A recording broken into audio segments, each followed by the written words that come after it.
Hello everyone, it's I, Mr. Big T Anderson. You know the game we're playing, Super Mario RPG, and you know what we're doing now? We're gonna go jump in a sewer.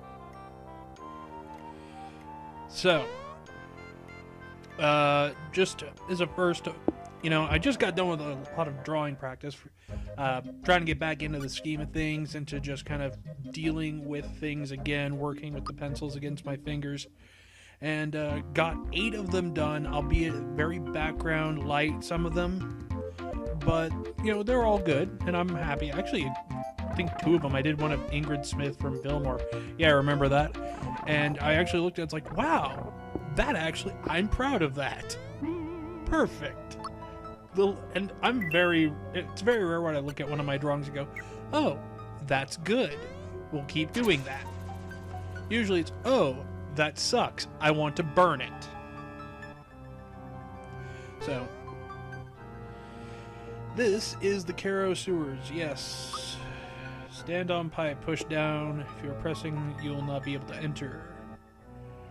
Jump off, try again. Gotcha. Just in case you needed a refresher course on going into a tunnel, we're in I think it's like our 5th game for Mario. Just it being made at this point, so if you didn't know, now you know, and if you do know, well, ta-da! So, you could hear, I got a little bit of the infection left, but I'm just about out of it, which finally, that was more problems than I ever needed in my life. Okay, so we're just gonna be swimming. We're swimming here. We're swimming over here. Oh yes, I see this. Okay, what's over here? Is it something beautiful? Oh, I see a pipe. What's in the pipe? Let's go in the pipe. What the pipe is? Rats. Oh, we got some new enemies. Rat Funk. Rat Funky. And Hobgoblin. Not related to Spider-Man. Or any of his villains. And I think that's poison, so we gotta be careful with that.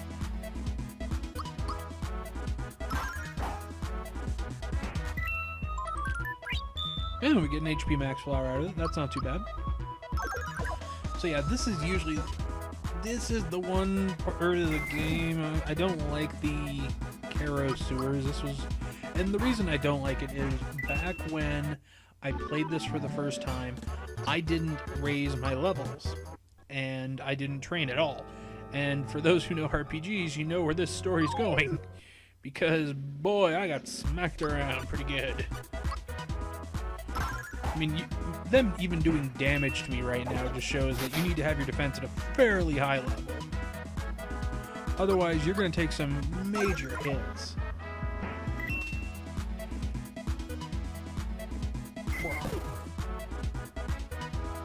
Also, if I remember correctly, Mallow's next spell is going to be really interesting.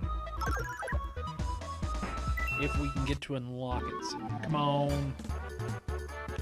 Pure water. I think that's actually pretty expensive. I remember farming those when I needed money. It's like, oh, yeah. Can't touch this. Yeah, watch me. Get over here, you dirty rat. Oh, but yeah, I remember the Caro sewers. That was kind of the one place where I actually had to leave, get items to heal up, and come back, and it was just a painful trek like that. It's never fun when you are just barely strong enough to make it by, because then you have to go, oh goodness, now the next area is going to be just out of my league. So for some people go, well, why is he training like this? Yeah, that's why I have run into, I like to call it just being stupid. I have done it enough. So, yeah. Ooh, and this is, I believe, a sleep attack. Is it a sleep attack? Yes, it is. Let's smack him around a bit. Let's do the karate 1, 2. Hi-ya! Oh yeah, I'm feeling it. I have the gusto. I have the energy. Alright. I've actually been drawing for the past, 5 hours, too, so And the reason, actually, I have a folder. I've had a folder. It's a... Oh, joy. Oh, these things, they are very rare, but there's a reason. Pandarite. Ooh. Yeah. This is not a boss, but he acts like one. Also, I ran into this guy when I was here the first time, and oh my goodness, he just ripped me apart. He ate me up.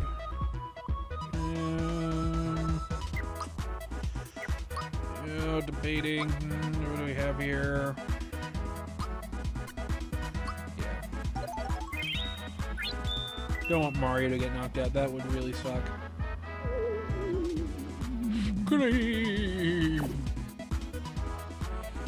Now that is, I don't know what the actual term for it, but pretty much makes attacking physically just a gigantic pain in the big butt right there.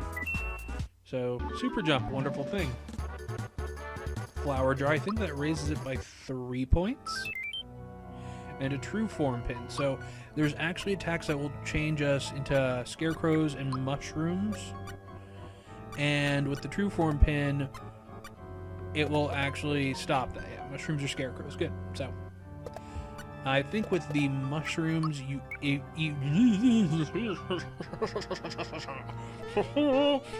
I think with the mushrooms, though, if you stay as a mushroom for turns, like, consecutively, you actually get a little bit of healing. So there may be a reason you stay as a mushroom. Scarecrows, yeah, they just suck. So, you don't want that. Alright, we got Gobi. Sounds like a British band star. Oh yes, I'm gonna go see Gobi. He has this amazing album coming out. I just love it to death.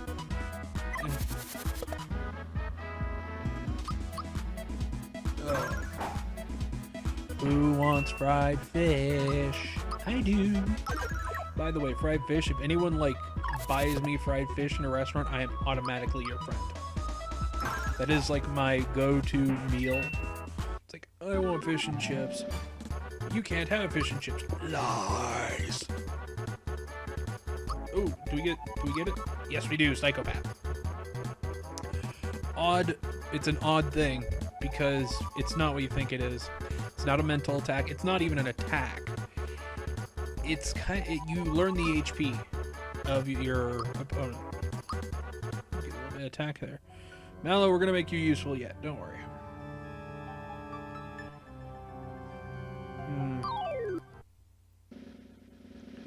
Yeah, I mean, it's just, for me, whenever someone goes, oh, let me buy you a meal of fried fish and chips, and you can have a whiskey and Coke to wash that down, it's like, I want to hug you. Can I hug you? Please? Thank you. To me, I will look at that and go, you're getting Christmas cards now. Now, funny thing, we actually, a lot of people screw up fish and chips. And cooking for as long as I have, some say I'm a connoisseur, others say I'm just a pain. Boo! Look at the boo. Oh, it's an enemy. The big boo. I'm the big T. Nice to meet ya. And Shadow, who's gonna give us a bell clap.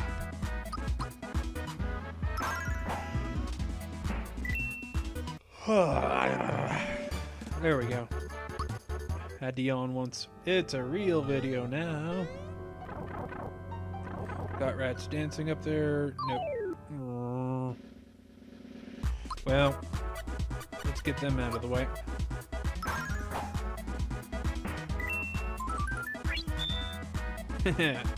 Alright, poison. And come on.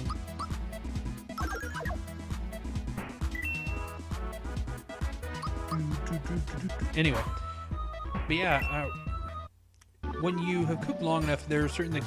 Cooking for cooks, by the way, is the hardest thing. I can cook for food critics all day. I can have the Oregonian food critic come to my house like, oh, this is... I can make him just explode in his pants just I loved Hiroshima day after day in his pants, that's not a problem. I can do it with regular customers. They can enjoy my food. I can do it with, even picky people. My family, some of the pickiest teachers you'll ever know. When cooks find out there is a table of other cooks, then it gets interesting. Because most food critics have never been cooks. So they've just had a lot of experience in eating food. So, and trust me, for the food critics who go, oh, well, even like the Yelp ones, I hate the Yelp ones. I hate Yelp.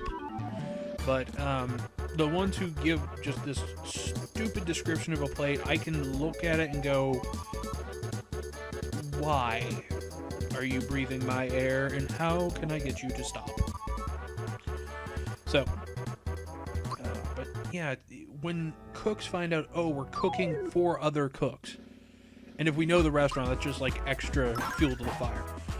Pretty much, think of it like, I don't even want to say it's like a gang mentality. It's more like the OK Corral. Instead of 2 people, though, you have 2 groups.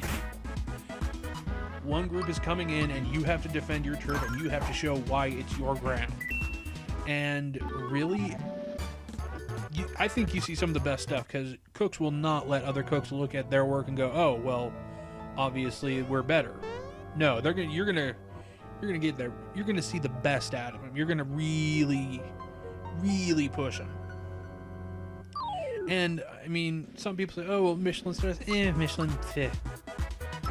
Michelin food has its own vision, and while it is a good vision, it isn't the best vision. So, if you ever see cooks that don't agree with Michelin, that's the reason.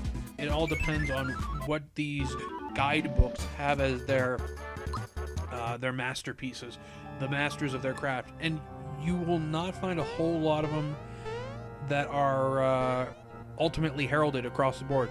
Usually you'll find it's like one will say, oh, this is really great, another one, oh goodness, mistakes were made. Oh, I made mistakes. Oh, I made errors. Oh, that could have gone worse, though. Got level 7 out of it, though. Yeah. But, yeah. One of my favorite things is cooking for other cooks, because the tricks that you would use to maybe get by on the other people, another cook, after doing it enough, will look at that and they'll be able to see it. The little tricks you'd get by on the other plates, they're like red flags. They're like lights. We can find them. 10. Okay, so yeah, I got a little bit to work here. 64. Okay, so yeah, it's just so if you really want to see the best out of a kitchen, usually I say go with a cook and have them go, hey, this is cooked from a different place over here, and I want to see what the cooks over here can do. There's going to be someone in that kitchen going, game on. I don't care where you are, you're going to find out why I'm cooking here. And it doesn't matter if you worked on mountains in national parks, if you worked at high-end restaurants, if you worked at bakeries, if you worked at sports bars, if you're in the middle of the boonies and you got 3 burners, everyone's like, game on. Because cooking is like that. I have yet to meet one kitchen to go, oh, well, we don't care. No, I mean, even in Portland, which is hipster capital of the world, as soon as you say, oh, well, yeah, I've cooked for 10 years and I've done this, this, and this, I just tell them I cook. Where do you cook? I just cook. Oh, okay. Because I'll do it for, like, different projects, so I just say I cook. But then they'll go, okay, you're one of us. All right, I see what you game on. Sit down, shut up, get ready for greatness. And it's wonderful. It's beautiful. Also, what's really funny is food critics. I actually have two articles from the Oregonian Food Critic, which, by the way, the Oregonian Food Critic, I try not to, look down upon morons, but, whew, I mean, maybe he just had 2 very bad days and I tripped over him. That could very well be the case. But when you're describing a hollandaise sauce and you want it to be thick like pudding, I can tell you, just from that description, you are not dealing with a homemade hollandaise sauce. The only way you're going to get a homemade hollandaise sauce is if it was made within seconds and then used. Usually it's a thick sauce, no doubt about it. It's a thick, very creamy sauce, but to have it like pudding, it needs to be made within seconds, made at the table, made within a quantum time theory, something, or it came from a packet. And usually it's number 2. And I read that and it's like, no, maybe he just meant really thick sauce. He likes them really thick, like really fresh. No, he doesn't want the sauce to drip from his spoon. I'm like, and my eyebrows are furrowed, and I'm looking at this because this makes no sense. And it's like, okay, he had a bad time. This was like an eggs Benedict dish. Maybe he doesn't really understand it. That could be the case. I mean, you don't want to get someone who's used to French food all the time to do Spanish food. It's going to be kind of different, as well as you're not going to be able to grade it on the same criteria. But the next one, this made my friend who loves barbecue just kind of twitch a bit. He had issues. He wanted his to be a little bit softer. Now, for those who don't know barbecue, even this is basic. I am not a barbecue grandmaster. I'm very basic knowledge, but this is what I do know. When it comes to ribs, you want a slight toothiness. You don't want it to just be complete mush. You want a slight bit of tooth, just the faintest touch to really get the texture of the meat and the bark and everything. Just a slight bit. And this person wants it soft enough that he could cut it. Well, no, it wasn't cut it with a spoon. That was another one. Because I went on a bit of a rampage looking through his stuff. I'm like, this person may be a moron. My opinion aside. Hey, everyone has our moments. Look at my videos. I've been a moron too, so. But this person's describing ribs how he doesn't want to even have it be able to be lifted on the bone. That is overcooked. You want to lift the rib, and it's so soft, but it's still able to be bitten through. It's almost like meat fruit with a bone in the middle just to hold on to. You can just and then there's the bone. And some people like it a little bit firmer, some like it a little bit smoother. Water's been drained. Awesome. So, but yeah, I read this and I'm like, okay, maybe, I don't know barbecue, so let me take this to my friend. Maybe he knows, like, this magical secret, and I'm just out, Maybe I'm the one out of the loop, because who knows, it could be me. It could be me. So I go, and he reads this, and he starts getting this twitch over his left eye. And it twitches, and it twitches, and it twitches, and he's like, who's this person? The main food critic. Alright, we're almost done. Hang on. I'll leave this here. I'll finish this in the next one. Ta-ta for now.